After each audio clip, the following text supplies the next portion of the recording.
Plan my new collection with me, the mood board. So you are interested in how a new fashion collection is made? Well, I thought we're entering the winter and fall season, so I thought I'd take you along the way how a whole new fashion collection is made. My name is Gabriel Baradé and I'm a fashion designer since 15 years and I have an independent fashion label here in Vienna, Austria. And I will take you through all the steps. I will show you, I will take you on the hand and will show you everything, how a whole new fashion collection is inspired, designed, created, produced, marketed and sales. So you will have all the steps. So let's jump into the video. In today's video, we will start with the theme, a mood board, a plan, and of course our inspiration. And how do we start? With a whole blank canvas.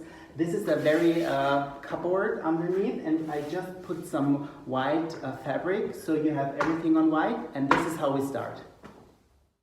So first of all, we need to collect a lot of things, also offline, like for example, in a library. Do not search every of your material or your inspiration material online. You can, of course, but I will highly recommend to also search in books, archives, or in the library as I'm doing it. It's really a great way to get some new and inspiring things. So when I have collected everything, I put everything on the table, all the books, all the magazines, all the scraps of paper I have collected.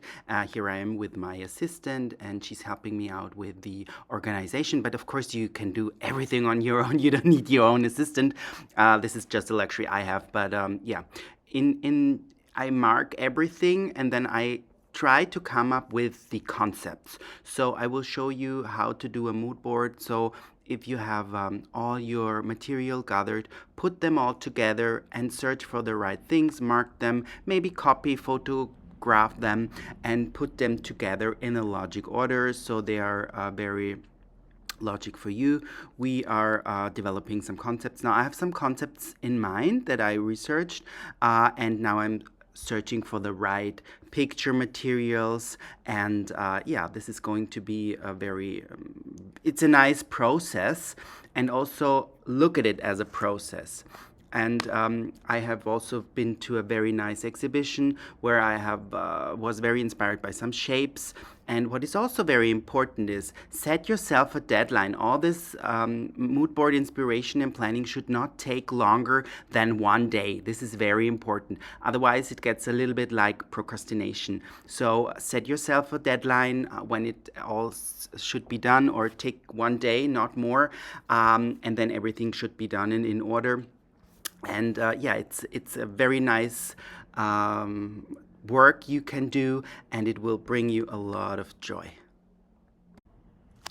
After you have collected and sorted out all your materials, I would recommend to do a fabric and color concept. This is very important too.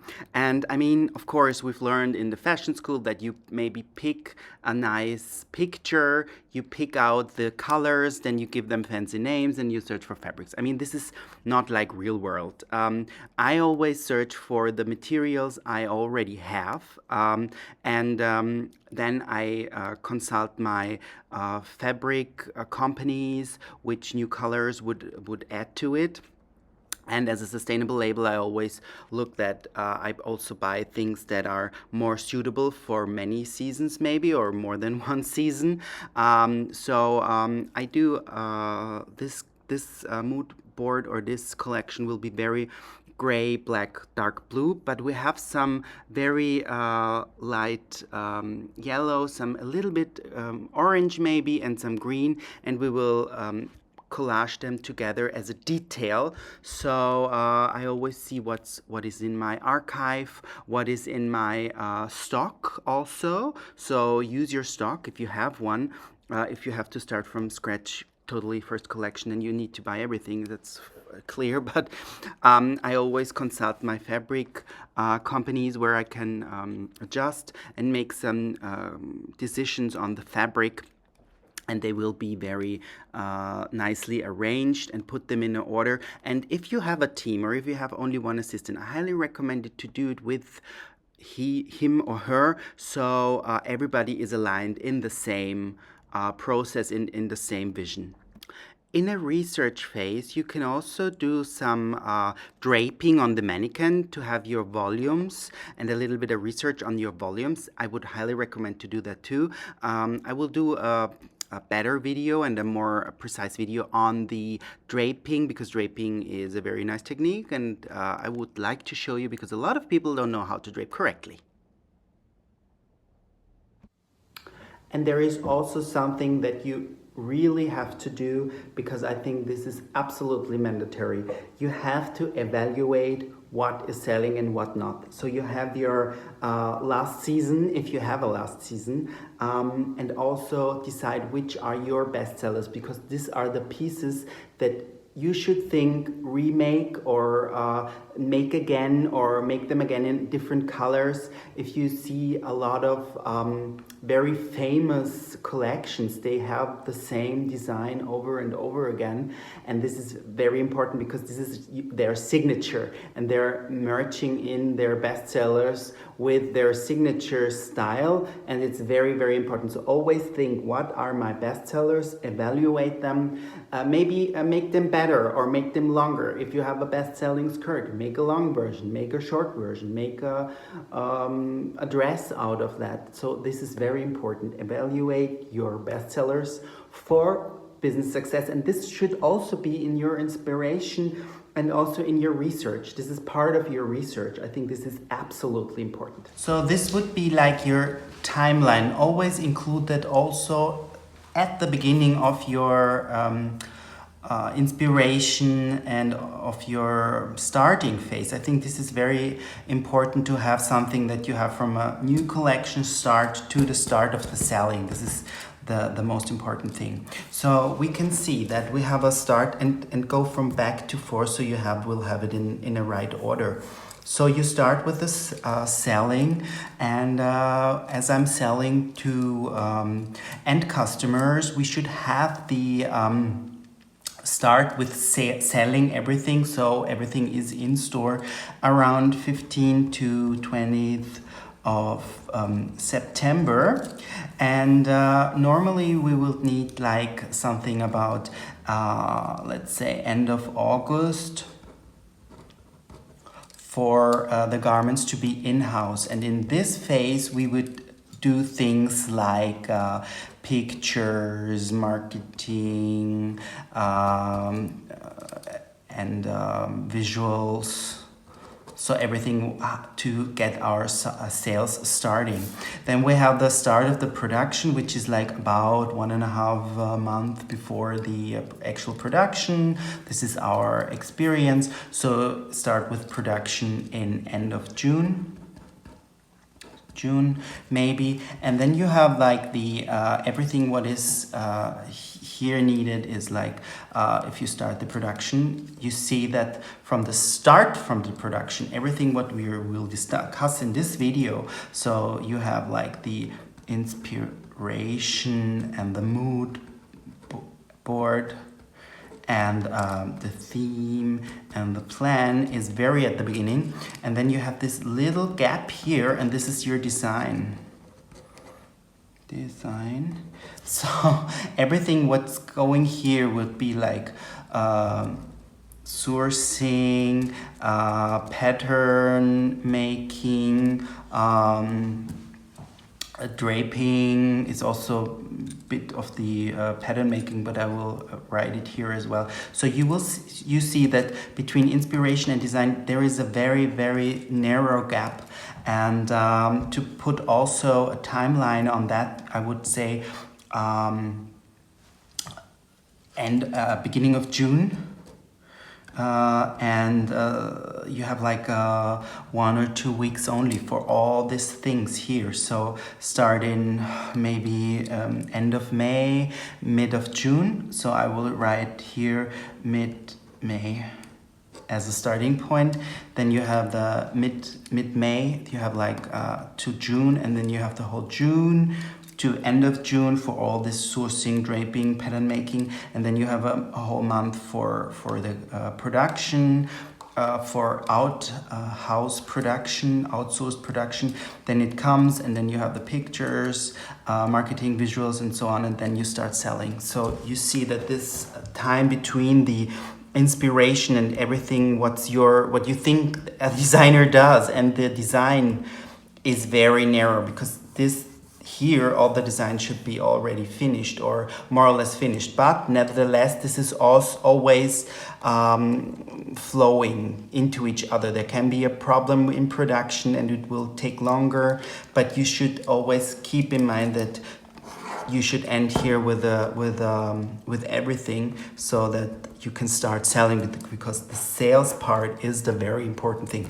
And always keep in mind the timeline is always a little bit different from season to season, but this is like a very very outlined how it should look. If you're more interested in a very straightforward, I can make a video about that too. Give me a note. What's your timeline? I'm very curious about that. This is something that has proven to be successful also in selling. So your inspiration and your research phase is done. You decided on what to do and what you would like to show and your concept. So you start with always the same thing, a theme for the collection. So my theme for this collection is the bento box. Always include in your, if you do an inspiration or a theme, what it is. So it's the Jacquet Fall Winter 24-25. It's a women's and men's wear, and it's a day wear. So everybody knows what it is about. Then, of course, a mood board. There is this technique you will learn in the fashion school. You have a nice picture, you pick out the colors of this very great picture or not so great picture, you give them some fancy names, and then you start searching for the actual fabrics. I mean, this is very how you do it in school. Real life is a little bit different. What you could do is a technique I can show you. So what I do, I always do a concept. So I have, in this collection, we have 3 concepts. So the first concept is, it looks like this. Don't do too much text. Don't go too heavy on text. Some pins here. So my first concept is the bento box, also the theme of the collection. It's in individual parts that belong to each other. It's more a module system. I've searched for some art and the bento box itself. Don't do too much colors at this phase, and don't make yourself too crazy about the colors. It's also possible to do it in black and white. The second concept is graphic elements merged with flowing and soft movement. So you have this harsh things that move into very soft things. Also, I did a little research on draping. I did a little drape here. You have this flounces and gatherings, and of course this color and tucks. So this is a concept, my second concept. And then you have the third concept.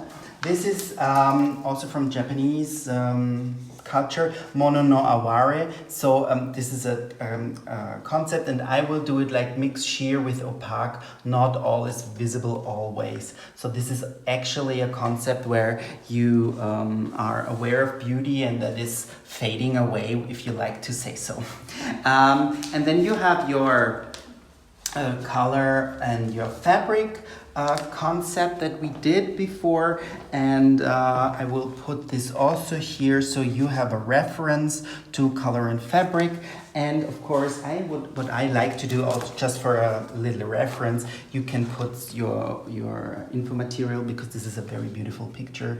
So I will pin this also, maybe like this, a bit here. It's not staying here, so let here. And of course this wonderful picture, maybe also this, that will sum everything up, just to have a little inspiration as well. So this is your mood board.